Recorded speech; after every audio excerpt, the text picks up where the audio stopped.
Reach out legends, welcome to the video. I'm glad to have you all here today. We're going to talk about one of the best rares in the game. Hey, when I started playing this game 5 years ago, one of the best rares in the game was Bellower, and he still is to this day. And then most recently, he saw a massive value surge. I want everybody watching this video right now to do the same thing together. Go to your Altar of Souls, open up your game, and go to your wish list and add in Bellower as your wish list rare. If you can get this dude highly awakened, you have just your keys to the door, to the vehicle that will be even more beast mode however you use Bellower already on your account. Now, he's already a stud. He has block active skills. He has decreased attack. He has decreased defense, weak versions. He has decreased speed, weak version. He has 3 AoE attacks. He's a campaign farmer. He's a control maven. He's incredible in Curse City. He's great in secret rooms. He's great in wave content anywhere. He's a campaign farmer. Did I mention that? Bellower does it all. Bellower is the jack of all trades. Not even, I was going to say the master of none, but he's the master of control. He's the master of stun sets in this game, right?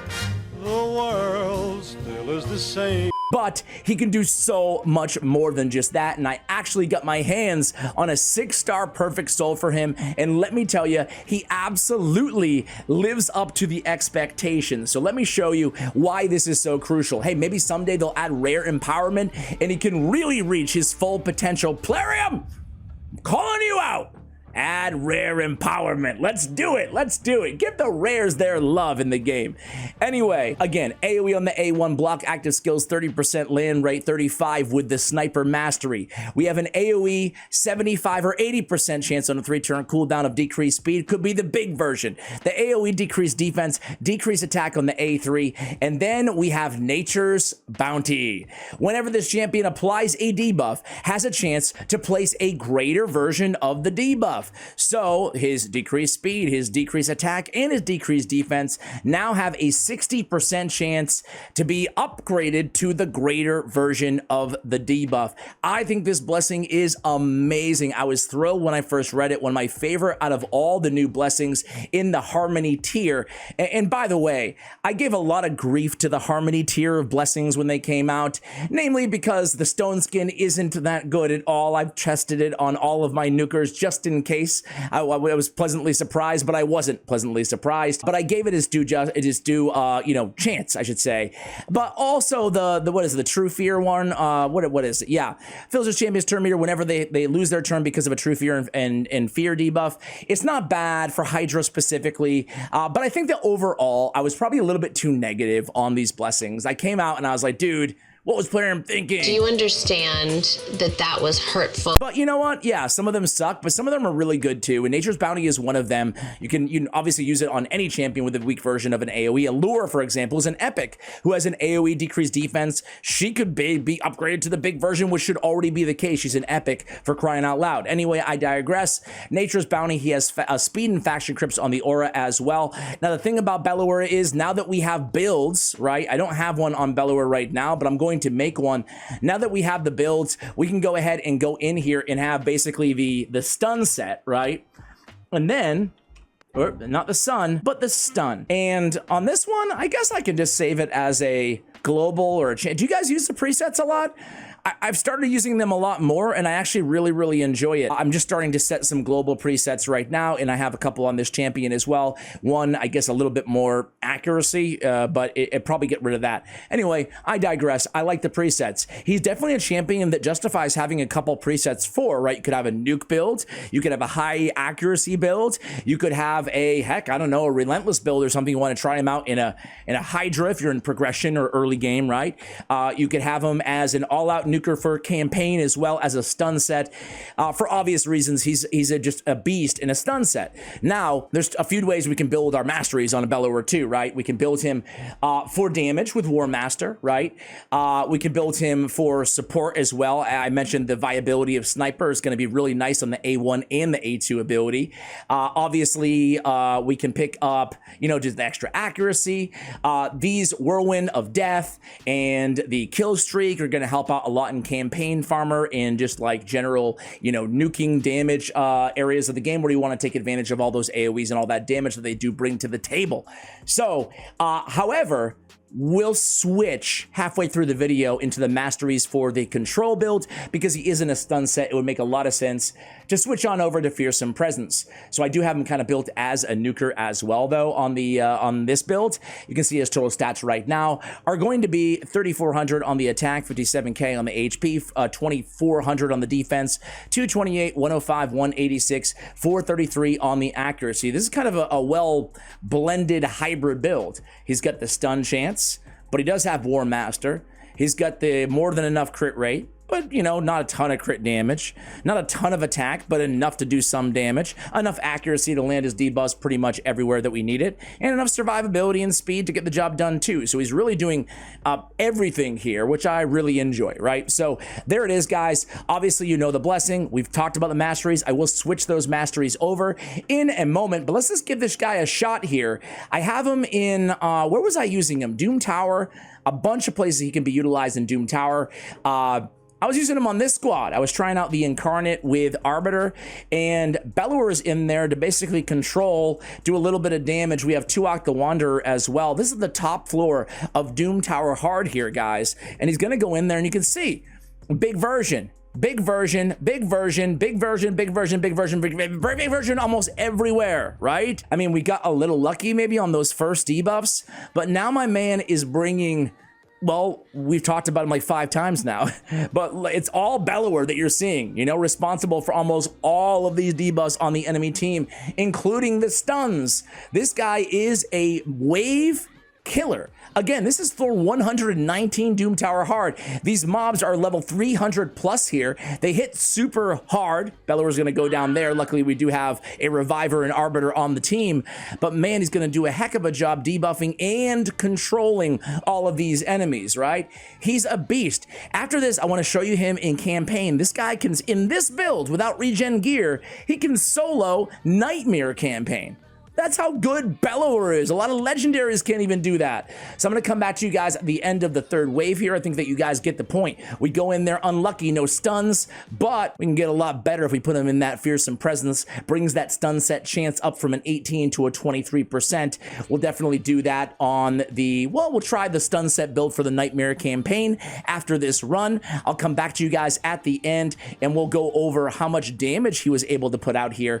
I do have a decent amount of support around him. Tuak is really the only other damage dealer, but I do have Arbiter and Reliquary Tender, as we just saw, with a Call to Life ability, but he's going down pretty hard right now. We could really benefit from a shield champion or a bolster champion maybe on this squad too, but I think we're going to be okay with Arbiter there to AoE revive. So I'll come back to you guys. There we go at the end of this run. All right, guys, so this ran a lot longer than I thought it was going. I'm taking a nap here. Okay, take a nap right there then.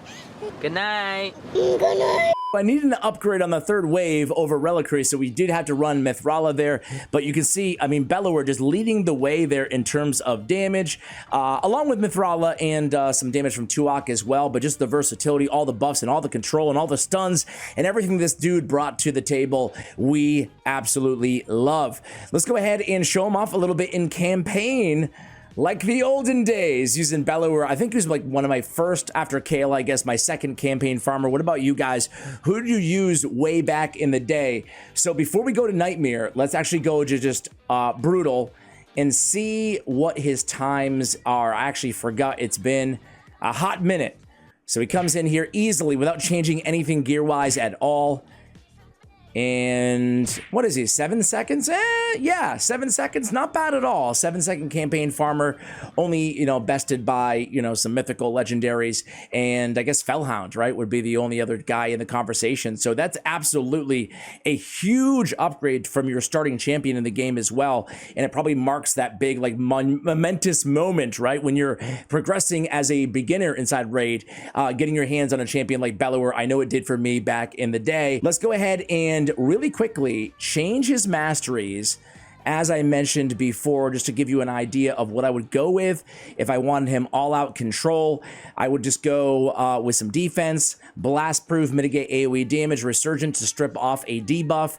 We'll go with Well, we are placing stuns, so we might as well place some leeches with the Harvest of Despair. That'd be a great combo. Anytime that you get Fearsome Presence, you definitely want to go Harvest of Despair as well. We want Retribution because we want counterattacks. We want Deterrence because we want more counterattacks. And we want Fearsome Presence to bump that chance up to a 23% chance. We might as well go, well, let's just go some offense here. Actually, what was our accuracy like? Plenty of accuracy.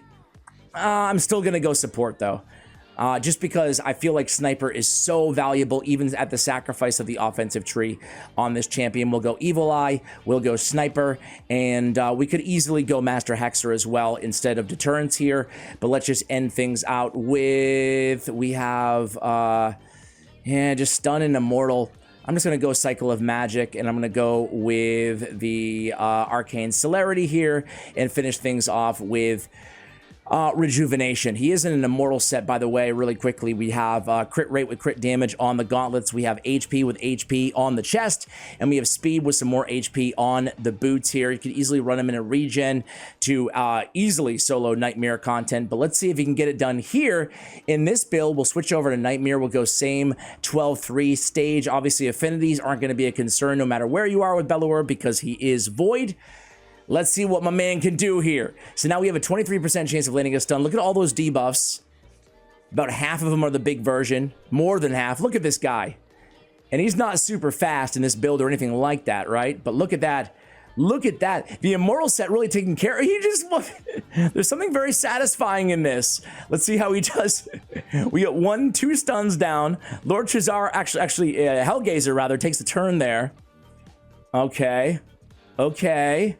How we doing? How we doing? Oh, we're doing really well here, guys. Oh, man, he is going to town. Bellower vs. Nightmare campaign.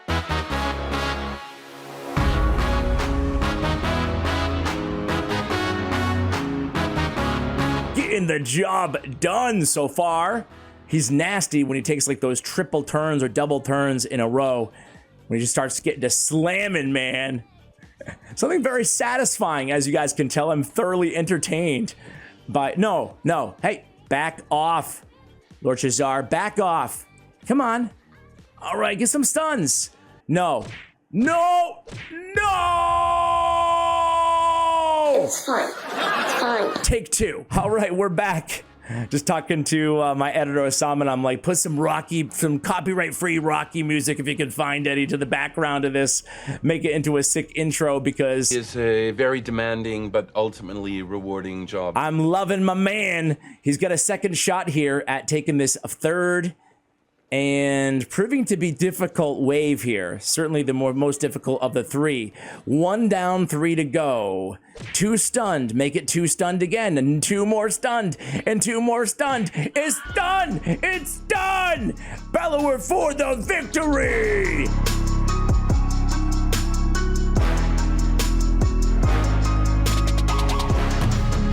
Oh man, I look at Bellower, dude. This guy's the man, and you saw the difference it made with the big versions of all of these debuffs for all this content, and obviously it applies everywhere. I felt like I could make this video 2 hours of just trying Bellower and against any wave content. Let me take a quick look at Cursed City, see if there's anything that I'm using him for on the hard track right now. I'll be right back. All right, guys, so I found an area of Cursed City that I haven't done yet. It's stage D8 on hard, but it's still D8, but I feel like he could probably solo it, right? They're only level 170. Let's see if our guy can get the job done in Cursed City. Obviously, this is, you know, you're not going to need to solo with him on content like this. Ooh, he might be able to get this done, guy. Look at all those stuns. Look at him go, man. Bellower is a beast.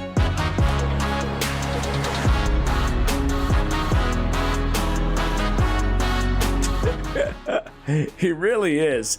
As I was saying, obviously soloing content is going to be his best use case. It's going to be a part of teams in progression really anywhere that you need to use him in Cursed City. Just controlling everybody, debuffing everyone with the big versions from a rare champion with 3 AoEs. It's insane. He's really up there with Cold Heart now in terms of his overall utility in any sort of wave content in the game like this. All right, so wave 1 is done. Come on, Bellower. Let's do this.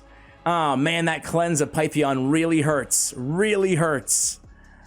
Oh, we need to take down Pythion. Oh man. He's gonna need a little bit of help. Hey man, he cleared one wave. I think that's a pretty good finale. We can't show him dead though. We can't show him on the dead screen. All right, guys, let me know. Who is your favorite rare champion out there? Are there any rare champions or epics for that matter that have a weak version of a debuff that you've been kind of waiting for a 6-star or a high tier rare blessing? That way you can try out Nature's Bounty. Let me know in the comments below. Much love. And as always, take care, guys.